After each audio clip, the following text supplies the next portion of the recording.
இன்றைக்கி ஸ்கூல் முடிச்சுட்டு வந்ததுலேருந்து வேலை இந்த வாரம் ஃபுல்லாகவே வேலை. ஏன்னு பார்த்திங்கன்னா 50 யூனிஃபார்ம் சாரீ எடுத்துருந்தோம் சர்ச்சு டெடிகேஷனுக்கு.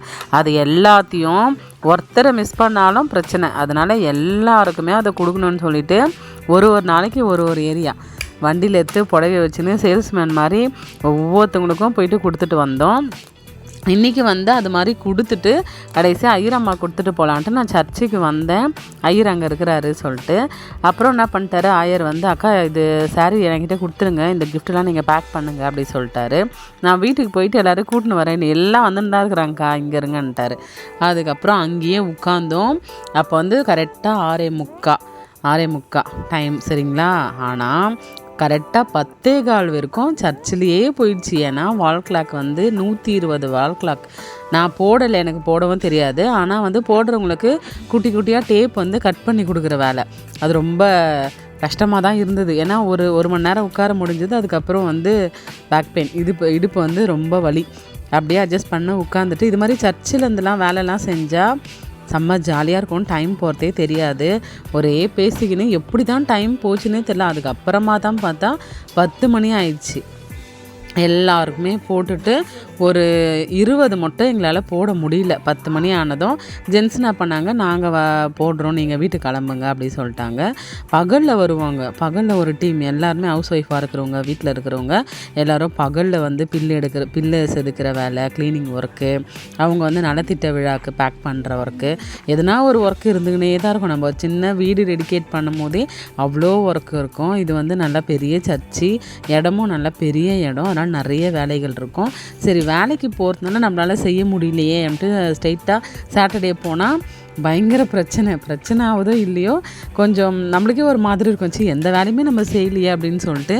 ஆனால் எல்லாரும் ஹாப்பியாக செஞ்சாங்க. இப்போ நீங்கள் பார்க்குற எல்லாரும் மறுநாள் இவங்க ஸ்கூலில் டீச்சராக இருக்கிறாங்க, ஒர்க் போகணும், ஆஃபீஸ் போகணும், அவங்களாம் தான் 10 மணி வரைக்கும் போட்டிருந்தாங்க. எங்கள் சர்ச்சை பார்த்திங்கன்னா தையூர் வெஸ்லி சர்ச் ஒரு கிஃப்டட் சர்ச்சுனே சொல்லலாம். ஏன்னா அவ்வளோ ஹாப்பியாக சந்தோஷமாக, சண்டைகள் மனசு கஷ்டங்கள் எல்லாமே இருக்கும். இருந்தாலும் ஒருத்தரை விட்டு ஒருத்தர் இல்லாமல் எதுவுமே ஒரு முழுமையாகாது. அதே போல் ஆண்கள் பார்த்திங்கன்னா லேடிஸையும் சின்ன பசங்க எல்லாரையும் ஒரு சேஃப் அண்ட் செக்யூரிட்டியாக வச்சுப்பாங்க. அப்படியே செக்யூர் பண்ணி ரொம்ப சேஃபாக இருக்கணும், நல்லா ஒரு கம்ஃபர்ட் ஜோனில் இருக்கணும் அப்படின்னு நினைப்பாங்க. எங்கன்னா ஒரு டெத்துக்கு போனாலும் சரி, எங்கன்னா சர்ச்சில் ப்ரேயருக்கு போனாலும் சரி, ஃபஸ்ட்டு நல்லா எல்லாம் திருப்தியாக சாப்பிடணும், அவங்களுக்கு தேவையானது எல்லாத்தையும் செஞ்சு கொடுக்கணும் அப்படின்னு நினைப்பாங்க. இன்றைக்கும் பார்த்திங்கன்னா இந்த ஐஸ்கிரீம் 1223 ரூபா, 8 ஐஸ்கிரீம் தான், மறுபடியும் 8 வர வச்சாங்க.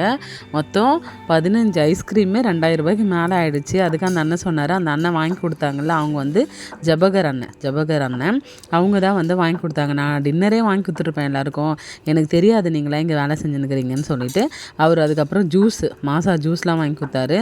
20 எங்களால் போட முடியல. ஐஸ்கிரீம் சாப்பிட்டு எல்லோரும் டைம் கரெக்டாக 10:15 ஆயிடுச்சு. மறுநாள் ஸ்கூலுக்குலாம் போனோக்கா, போதும் இதை எடுத்து வச்சுட்டு நம்ம நாளைக்கு போடலாம் அப்படி சொல்லிவிட்டு நாங்கள் அதை எடுத்து வச்சுட்டு வந்துட்டோம். அதுக்கப்புறம் நாங்கள் வெளியே வந்ததும் பார்த்தா இன்னொரு டீம் வராங்க, ஜென்ஸ் எல்லாரும் வராங்க இன்விடேஷன் கொடுத்துட்டு. அவங்க எல்லாரும் என்ன பண்ணாங்க, சரி நாங்கள் அதை முடிச்சுட்டு அந்த வேலையை முடிச்சிடலாம், நீங்கள் போங்கன்னு சொல்லிட்டு எங்களை அனுப்பிட்டாங்க. நாங்கள் வந்துட்டோம். செம்ம ஜாலியாக இருந்தது. ஐஸ்கிரீமு வேறு லெவல் டேஸ்ட்டு, பயங்கரமாக இருந்துச்சு. இது மாதிரி நிகழ்வுகள்லாம் சர்ச்சில் ஒன்றா நடக்கும்போது ரொம்ப ரொம்ப ஹாப்பியாக இருக்கும். டைம் போனதே தெரியல. 7, 8, 9, 10 4 மணி நேரம் அவ்வளோ ஜாலியாக இருந்தது. டைம் போனது தெரியல, ரொம்ப சந்தோஷமாக இருந்தது. சாமியோட வீட்டில் சாமிக்காக ஏதோ ஒரு சின்ன வேலை நம்மளால் செஞ்சோன்ற திருப்தியோட 10 மணிக்கு வீட்டுக்கு கிளம்பிட்டோம். கண்டிப்பாக இதை பார்க்குற நீங்கள் கூட, எனக்கு தெரிஞ்சவங்க, என்னோடய சப்ஸ்கிரைபர்ஸ், என்னுடைய ஃப்ரெண்ட்ஸு, என்னை ஃபாலோ பண்ணுறவங்க எல்லாரும் கண்டிப்பாக அன்போடு தாழ்மையோடு உங்களை சர்ச்சுக்கு வெல்கம் பண்ணுறேன். தேங்க்யூ.